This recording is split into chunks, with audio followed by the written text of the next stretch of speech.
Operation सिंदूर, भारतीय सेना की कार्रवाई, भारत ने खुलकर दिया बयान। नमस्कार।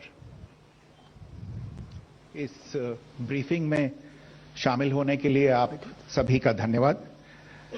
जैसा कि आप सभी जानते हैं, 22 अप्रैल 2025 को लश्कर तैयबा से संबंधित पाकिस्तानी और पाकिस्तान प्रशिक्षित आतंकवादियों ने भारत में जम्मू और कश्मीर के पहलगाम में भारतीय पर्यटकों पर बर्बरतापूर्ण हमला किया। 25 भारतीयों और एक नेपाली नागरिक को कायरतापूर्ण मौत के घाट उतार दिया गया। मुंबई के 26 नवंबर 2008 के हमलों के बाद यह भारत में हुई किसी आतंकवादी हमले में मारे गए आम नागरिकों की संख्या की दृष्टि से सबसे गंभीर घटना है। पहलगाम का हमला अत्यधिक बर्बरतापूर्ण था, जिसमें वहां मौजूद लोगों को करीब से और उनके परिवारों के सामने सिर पर गोली मारी गई।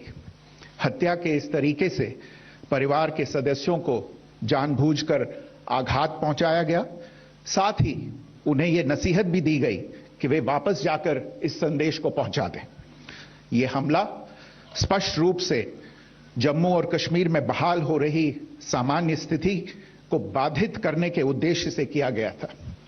चूंकि पर्यटन फिर से अर्थव्यवस्था का मुख्य आधार बन रहा था, इस हमले का मुख्य उद्देश्य इसे प्रतिकूल रूप से प्रभावित करना था। पिछले वर्ष आप सभी जानते हैं, 2.25 करोड़ से अधिक पर्यटक कश्मीर आए थे। इस हमले का मुख्य उद्देश्य इसलिए संभवतः यह था कि इस संघ राज्य क्षेत्र में विकास और प्रगति को नुकसान पहुंचाकर इसे पिछड़ा बनाए रखा जाए और पाकिस्तान से लगातार होने वाले सीमा पार आतंकवाद के लिए उपजाऊ जमीन बनाने में सहायता की जाए। हमले का यह तरीका जम्मू और कश्मीर और शेष राष्ट्र दोनों में सांप्रदायिक दंगे भड़काने के उद्देश्य से भी प्रेरित था। इसका श्रेय सरकार और भारत के सभी नागरिकों को दिया जाना चाहिए कि इन प्रयासों को विफल कर दिया गया। एक समूह ने खुद को रेजिस्टेंस फ्रंट TRF कहते हुए इस हमले की जिम्मेदारी ली है। यह समूह संयुक्त राष्ट्र द्वारा प्रतिबंधित पाकिस्तानी आतंकवादी समूह लश्कर तैयबा से जुड़ा हुआ है। यह उल्लेखनीय है कि भारत ने मई और नवंबर 2024 में संयुक्त राष्ट्र की 1267 कमेटी की सैंक्शंस मॉनिटरिंग टीम को अर्धवार्षिक रिपोर्ट प्रस्तुत की थी, जिसमें TRF के बारे में साफ इनपुट दिए गए थे। इससे पाकिस्तान स्थित आतंकवादी समूहों के लिए कवर के रूप में TRF की भूमिका सामने आई थी। इससे पहले भी दिसंबर 2023 में भारत ने इस टीम को लश्कर तैयबा और जैश ए मोहम्मद के बारे में सूचित किया था, जो TRF जैसे छोटे आतंकवादी समूहों के माध्यम से अपनी गतिविधियों को संचालित कर रहे हैं। इस संबंध में 25 अप्रैल को UN सिक्योरिटी काउंसिल प्रेस वक्तव्य में TRF के संदर्भ को हटाने के लिए पाकिस्तान के दबाव पर भी ध्यान दिया जाना चाहिए। पहलगाम आतंकवादी हमले की जांच से पाकिस्तान के साथ आतंकवादियों के संपर्क उजागर हुए हैं। रेजिस्टेंस फ्रंट द्वारा किए गए दावे और लश्कर तैयबा से ज्ञात सोशल मीडिया हैंडल द्वारा इसको रीपोस्ट किया जाना इसकी पुष्टि करता है। चश्मदीद गवाहों और विभिन्न जांच एजेंसियों को उपलब्ध अन्य सूचनाओं के आधार पर हमलावरों की पहचान भी हुई है। हमारी इंटेलिजेंस ने इस टीम के योजनाकारों और उनके समर्थकों की जानकारी जुटाई है। इस हमले की रूपरेखा भारत में सीमा पार आतंकवाद को अंजाम देने के पाकिस्तान के लंबे ट्रैक रिकॉर्ड से भी जुड़ी हुई है, जिसके लिखित और स्पष्ट दस्तावेज उपलब्ध हैं। पाकिस्तान दुनिया भर में आतंकवादियों के लिए एक शरण स्थल के रूप में पहचान बना चुका है। यहां अंतर्राष्ट्रीय स्तर पर प्रतिबंधित आतंकवादी सजा पाने से बचे रहते हैं। इसके अलावा पाकिस्तान ने इस मुद्दे पर विश्व और फाइनेंशियल एक्शन टास्क फोर्स जैसे अंतर्राष्ट्रीय मंचों को जानबूझकर गुमराह करने के लिए भी जाना जाता है। साजिद मीर का मामला, जिसमें इस आतंकवादी को पाकिस्तान ने मृत घोषित कर दिया था और फिर अंतर्राष्ट्रीय दबाव के परिणाम स्वरूप वो जीवित पाया गया, इसका सबसे स्पष्ट उदाहरण है। यह स्वाभाविक है कि पहलगाम में हुए इस हमले से जम्मू और कश्मीर के साथ साथ भारत के अन्य भागों में भी आक्रोश देखा गया। हमलों के बाद भारत सरकार ने स्वाभाविक रूप से पाकिस्तान के साथ संबंधों को लेकर कुछ कदम उठाए। आप सभी उन निर्णयों से अवगत हैं जिसकी घोषणा 23 अप्रैल को की गई थी। तथापि यह आवश्यक समझा गया कि 22 अप्रैल के हमले के अपराधियों और उनके योजनाकारों को न्याय के कटघरे में लाया जाए। हमलों के एक पखवाड़े के बाद भी पाकिस्तान द्वारा अपने क्षेत्र या अपने नियंत्रण वाले क्षेत्रों में आतंकवादियों की इंफ्रास्ट्रक्चर के विरुद्ध कार्रवाई करने के लिए कोई स्पष्ट कदम नहीं उठाया गया है। उल्टे वो इनकार करने और आरोप लगाने में ही लिप्त रहा है। पाकिस्तान आधारित आतंकवादी मॉड्यूल्स पर हमारी खुफिया निगरानी ने संकेत दिया है कि भारत के विरुद्ध आगे भी हमले हो सकते हैं। अतः इनको रोकना और इनसे निपटना दोनों को बेहद आवश्यक समझा गया। आज सुबह, जैसा कि आपको ज्ञात होगा, भारत ने इस तरह के सीमा पार हमलों का जवाब देने और उन्हें रोकने तथा उनका प्रतिरोध करने के अपने अधिकार का प्रयोग किया है। यह कार्यवाही नपीतुली, नॉन एस्केलेटरी, आनुपातिक और जिम्मेदारीपूर्ण है। यह आतंकवाद की इंफ्रास्ट्रक्चर को समाप्त करने और भारत में भेजे जाने वाले संभावित आतंकवादियों को अक्षम बनाने पर केंद्रित है।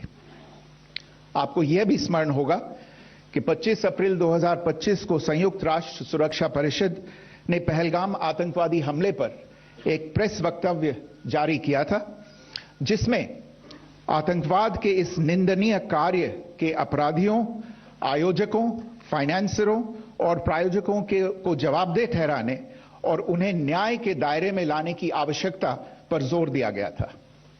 भारत की आज की इस कार्यवाही को इसी संदर्भ में देखा जाना चाहिए।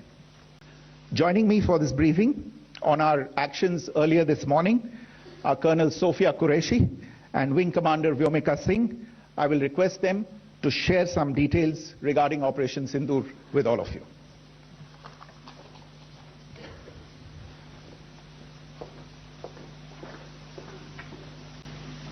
सुप्रभात देवियों और सज्जनों, मैं कर्नल सोफिया कुरैशी और मेरे साथ विंग कमांडर व्योमिका सिंह आज आपको 6 से 7 मई 2025 की रात 1:05 से 1:30 बजे के बीच भारतीय सशस्त्र बलों द्वारा अंजाम दिए गए ऑपरेशन सिंदूर के बारे में जानकारी देंगे।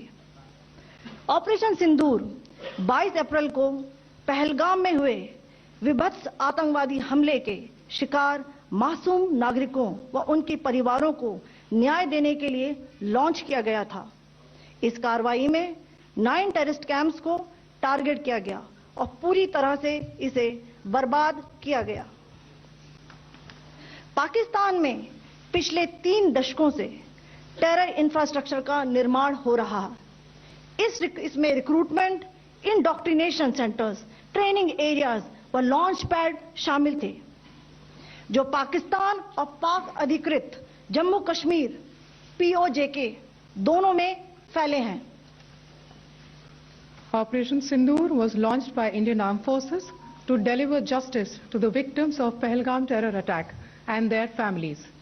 9 terrorist camps were targeted and successfully destroyed. Over the last 3 decades, Pakistan has systematically built terror infrastructure.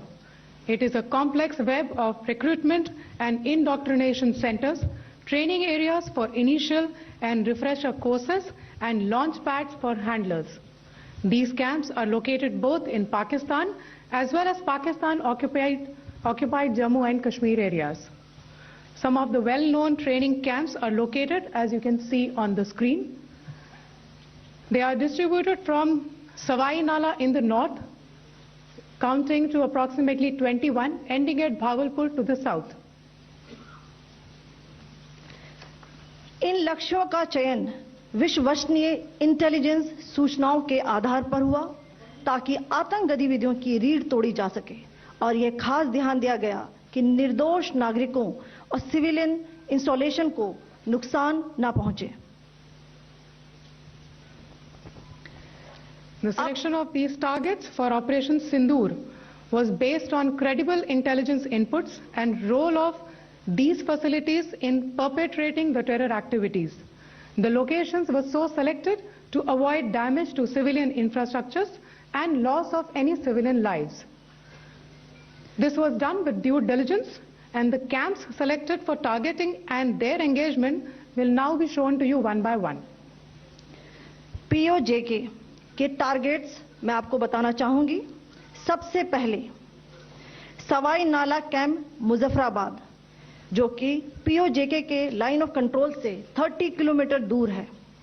यह एक लश्कर तौयबा का ट्रेनिंग सेंटर था। 20 अक्टूबर 2024 सोनमर्ग, 24 अक्टूबर 24 गुलमर्ग, 22 अप्रैल 2025 पहलगाम, इन हमलों के आतंकियों ने यहीं से प्रशिक्षण लिया था। सैयदना बिलाल कैंप मुजफ्फराबाद, यह एक जैश ए मोहम्मद का स्टेजिंग एरिया है।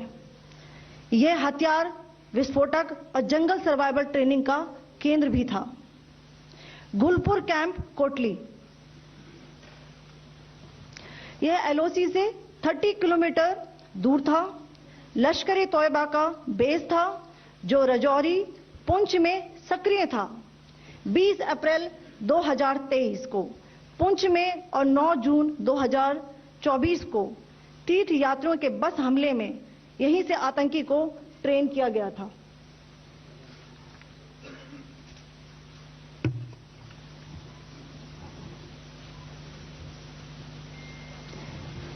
बरनाला कैंप भिंबर, यह LOC से 9 किलोमीटर दूर है। यहां पर हथियार, हैंडलिंग, IED व जंगल सर्वाइवल का प्रशिक्षण केंद्र था। अब्बास कैंप कोटली,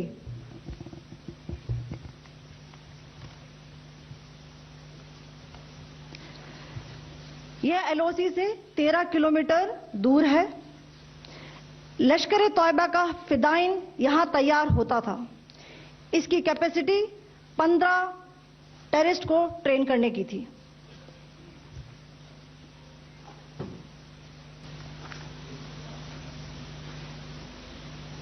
अब मैं पाकिस्तान के अंदर के टारगेट से अवगत कराना चाहूंगी। पहला, सर्जल कैंप सियालकोट, यह अंतर्राष्ट्रीय सीमा से 6 किलोमीटर की दूरी पर है, साबा कटवा के सामने।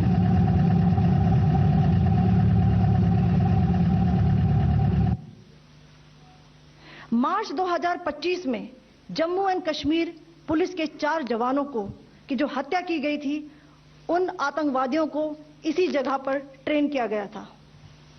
दूसरा, महमूना जाया कैंप सियालकोट, यह 18 से 12 किलोमीटर IB से दूर था। हिजबुल मुजाहिदीन का बहुत बड़ा कैंप था। यह कठुआ जम्मू क्षेत्र में आतंक फैलाने का नियंत्रण केंद्र था।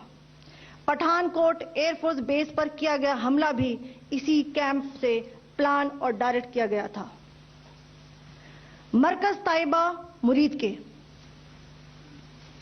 यह IB से 18 से 25 किलोमीटर दूरी पर है। 2008 के मुंबई हमले के आतंकी भी यहीं से प्रशिक्षित हुए थे। टारगेट 10 हुआ, एंक्लोजर सेम ही है। 7 it is hit the target. हाँ हाँ।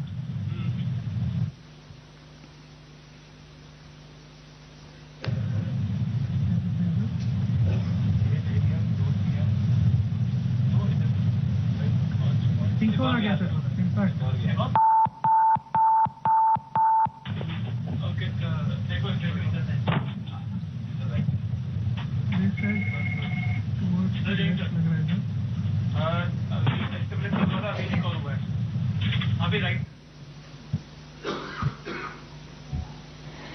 मरकज सुभान अल्लाह भावलपुर ये इंटरनेशनल बाउंड्री से 100 किलोमीटर दूर है। जैश ए मोहम्मद का मुख्यालय था। यहाँ पर रिक्रूटमेंट, ट्रेनिंग व इंडॉक्ट्रिनेशन का केंद्र भी था। शीर्ष आतंकी अक्सर यहाँ आते थे। मैं आप सबको बताना चाहती हूँ कि किसी भी सैन्य ठिकाने का निशाना नहीं बनाया गया और अभी तक किसी तरह की नागरिक क्षति की रिपोर्ट नहीं है। धन्यवाद। जय Hind. The strike on the terror camps were undertaken through precision capability, as shown to you. A niche technology weapons with careful selection of warheads was ensured so that there will be no collateral damage. The point of impact in each of the target was a specific building or a group of buildings. All the targets were neutralized with clinical efficiency, and the results reiterate the professionalism of the Indian Armed Forces in the planning and execution of their operations. No military establishments were targeted. India has demonstrated considerable restraint in its response. However, it must be said that the Indian Armed Forces are fully prepared to respond to Pakistani misadventures, if any, that will escalate this situation. Jai Hind, and thank you very much. Ladies and gentlemen, friends in the media, I ask your indulgence today in view of the fact that this is still an evolving situation. We will therefore not be able to take questions and answers today, but we will come back for more updates and more briefings shortly. Thank you all very much for joining us this morning. Thank you. Jai Hind.